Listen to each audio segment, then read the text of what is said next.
The Asus ROG Ally just got a whole lot more interesting to me.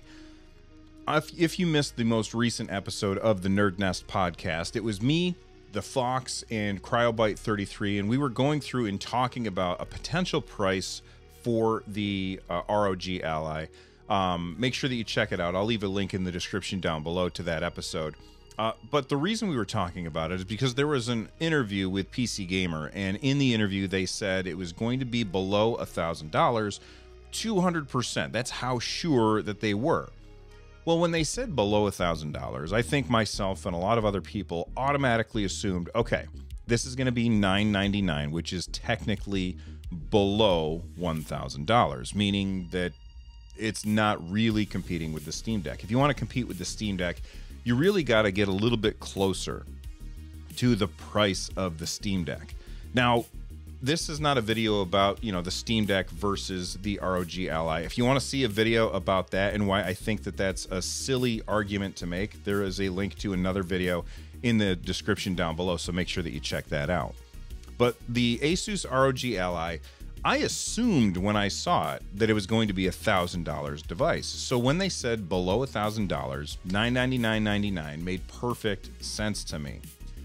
Well, all of that changed today because apparently the price of the ROG Ally actually has leaked. And I'll talk about that price in just a second, although I'm sure that you know what it is already.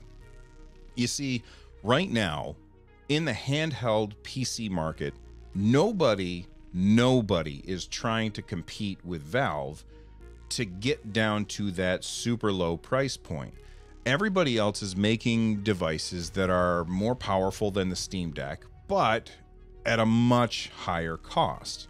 And that's because a lot of the companies that are making these devices, they're smaller companies and they cannot afford to take, to buy up as many parts as they need to in order to get them at cheaper costs, in order to keep costs down so that they can hit a lower price point. Valve can do that, and Valve also has the ability to lower the price because they take 30% of every Steam game that gets sold.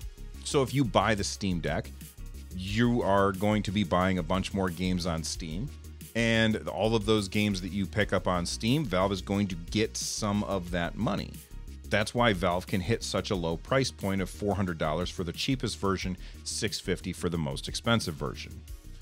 So we were talking about it on the show, and Fox said that the people were saying that maybe it was going to hit $800, $200 lower than $1,000. Now, that was for the most expensive version. I actually kind of did a double take during the show because he said it, and I thought he was talking about the cheapest version, but he was talking about the more expensive version. 200% is a specific number, and if they were saying 200 to indicate it's actually $800, so 200%, it's less than $1,000, is what a lot of people are riding on right now. Okay. So that's the Z1 Extreme is going to be $800, is what everyone is feeling in their gut. So we're just going to ride on that hopium. All right, what do you think, Kyle? Well, actually, so you're saying the Z1 Extreme is going to be $800? Yeah. Okay. So the Z1 Extreme has already been confirmed to be 512 gigabyte for its capacity. That's the only one that's there. And then the Z1, which looks like Phoenix 2, is only 256 gigabytes of storage. So I can't. Phoenix 2 is a very small chip. So charging a bunch for that is ill-advised. So I don't know which way, how they're going to navigate this. So that's basically, I feel like the Z1 Extreme should be $800. I personally was pegging it at $900 myself prior to all this. So. Yeah. Real quick, if you didn't know, there are two versions of the ROG Ally. There's the Z1 and then the Z1 Extreme. Very 90s with a big X probably. But the Z1 Extreme, I figured that one was actually going to be more than $1,000. I figured that the cheaper one would hit $999 and the more expensive one would hit somewhere around $1,200 or something like that. Obviously not directly competing with the Steam Deck on price. Well, it turns out today that we finally got the price. Now, this is not an official price yet because Asus is going to do their thing on, I think it's May 11th, if I'm remembering correctly. They're going to be announcing the actual price on that day. Well, apparently it has been leaked, and it's been all over the internet all day today. The Asus ROG Ally AMD Z1 Extreme, this is the more expensive version, which is supposed to be like, okay, I'm going to say 8 times as powerful as the Steam Deck, but that is a BS number. Yes, it has more teraflops, but that does not mean it's going to be running games 8 times better than the Steam Deck. That's not really what that means. Those are just numbers.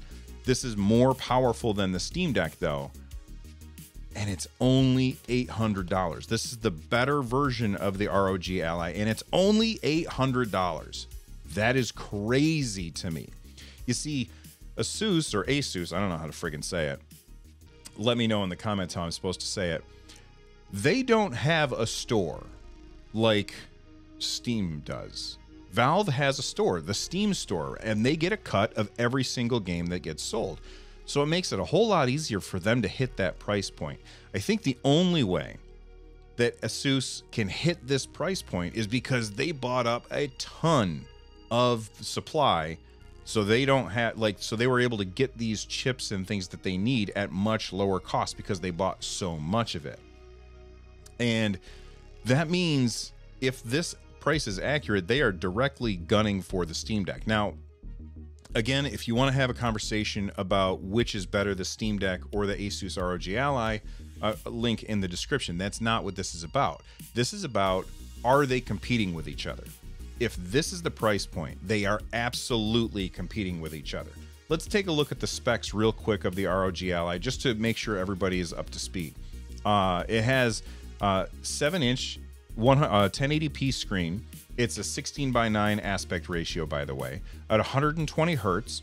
According to Asus, this screen is also FreeSync, which means it's a portrait not a portrait landscape, but a native landscape screen, which makes it a whole lot easier for older games to run. The Fox has a great video about this. Make sure that you check it out. I will link to that video in the description.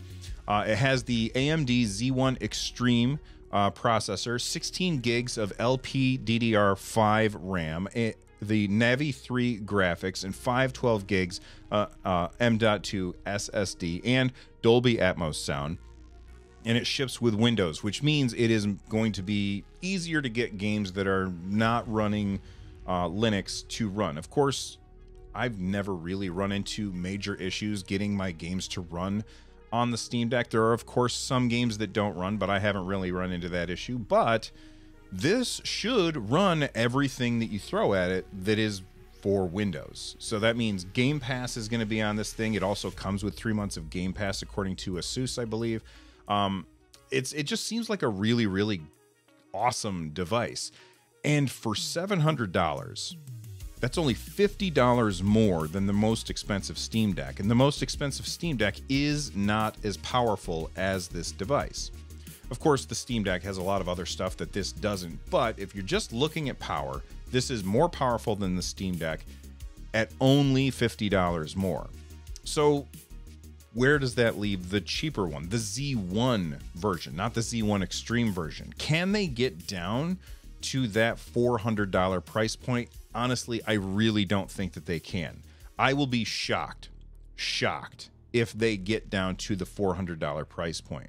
But could they get down to the $500 price point? I think that that might be possible. If we're looking at a $700 system for the Extreme version, then I do think it's possible for us to get down to a $500 version for the less expensive and less powerful version.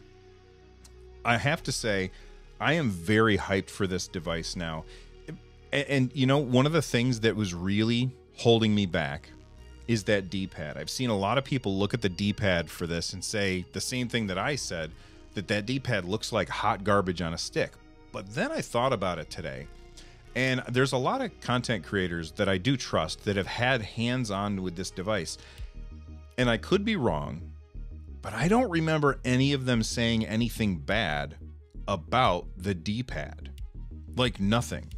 I will say that I do wish it were black instead of white. I think that would look cooler, but I'm not going to complain about that.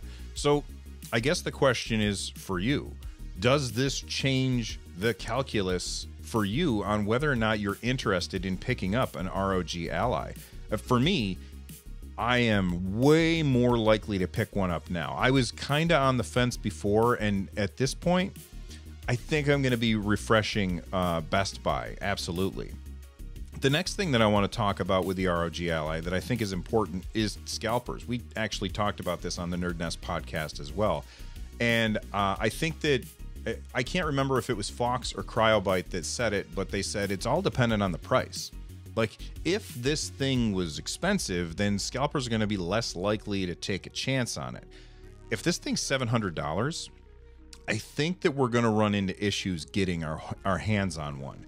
In fact, I really wish that all of the retailers would learn from what Valve did, where they required you to have an account and pay for it with that account, and having spent money on that account before the thing was even announced, so that you could cut down on the number of people who are buying up dozens of these things and then putting them up on eBay.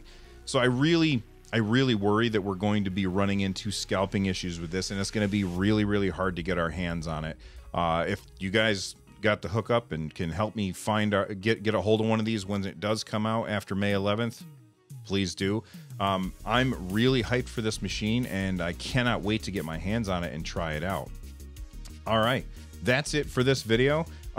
Before we get out of here, I do want to say thank you to the folks over at Into the AM. They sent me this awesome t-shirt. If you want to check out more t-shirts like theirs, make sure that you check out the link in the description down below. And from the Nerd Nest, I'm Bill. Stay rad, everybody.